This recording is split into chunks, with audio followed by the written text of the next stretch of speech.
Hello everyone, I am Sujit Tanpure and my today's topic is air pollution. Air pollution refers to the release of pollutants into the air. Pollutants that are hazardous to human health and planet as a whole. According to the WHO, each year indoor and outdoor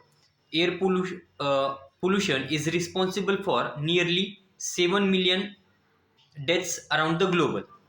99% of human beings currently breathe air that exceeds the WHO guideline limits for pollutants, with those living in low and middle income countries suffering the most. What causes air pollution? Most air pollution comes from energy use and production. Driving a car on a gasoline, heating a home with oil, running a power plant on a frack gas.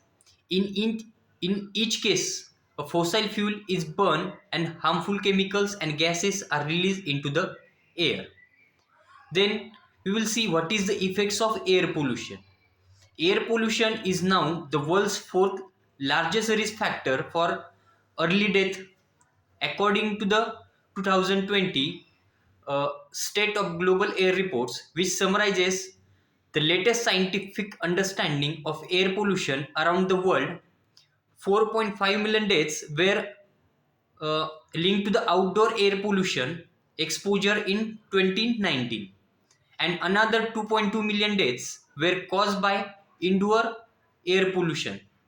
The world's most populous countries are China and India continues to bear the highest burdens of the disease.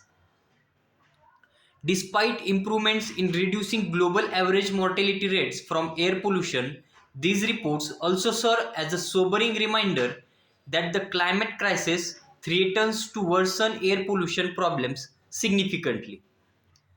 The effects of air pollution on the human body vary depending on the type of pollutants, the length and level of exposure, and other factors, which includes person individual health risk and the cumulative impacts of multiple pollutants or stressors. Then, smoke and soot. These are the two most prevalent types of air pollution. Smoke, sometimes referred to as a ground level ozone, occurs when emission from a combusting fossil fuels reacts with sunlight. Then soot, a type of particulate matter, is made up of tiny particles of chemicals, soils, smoke, dust, or allergens that are carried in the air. The source of smoke and soot are similar. Both come from cars and trucks, factories, power plants, incinerators, engine, generally anything that combusts fossil fuel such as coal, gasoline, or natural gas.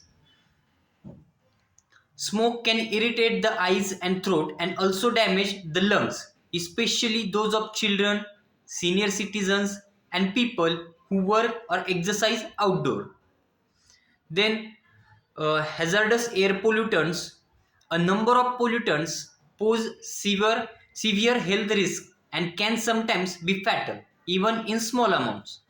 Almost uh, 200 of them are regulated by law.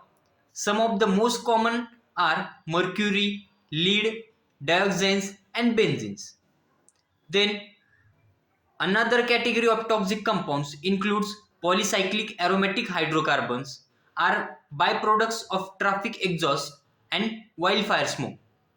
In large amounts, they have been linked to eye and lung irritation, blood and liver issues, and even cancer.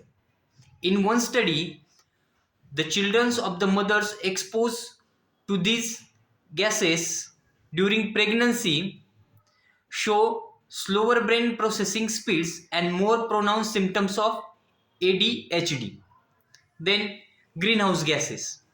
While these climate pollutants don't have the direct or immediate impact on the human body associated with other air pollutants like smoke or hazardous chemicals, they are still harmful to our health.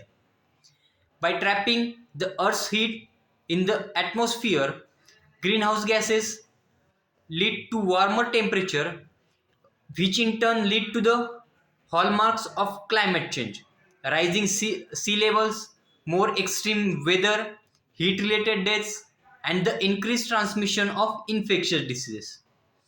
Then, pollen and mold. Mold and allergens from trees, weeds, and grasses are also carried in the air, are exacerbated by climate change, and can be hazardous to health. Though they aren't regulated, they can be considered a form of air pollution.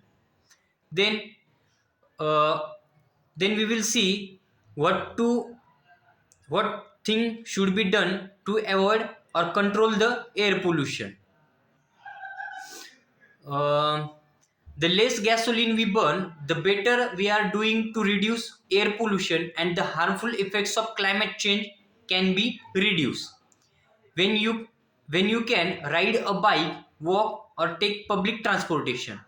For driving, choose a car that gets better miles per gallon of a gas, or buy an electric car. Then, how to protect your health? When you see in the news or hear on the weather reports that pollution levels are high, it may be useful to limit the time when children go outdoor or you go for a jog. Then, generally, ozone levels tend to be lower in the morning. If you exercise outside, stay as far as you can from heavily traffic roads. Then, shower and wash your clothes to remove fine particles. The air may look clear, but that doesn't mean it is a pollution free. So that's all about air pollution and how to control air pollution. Thank you.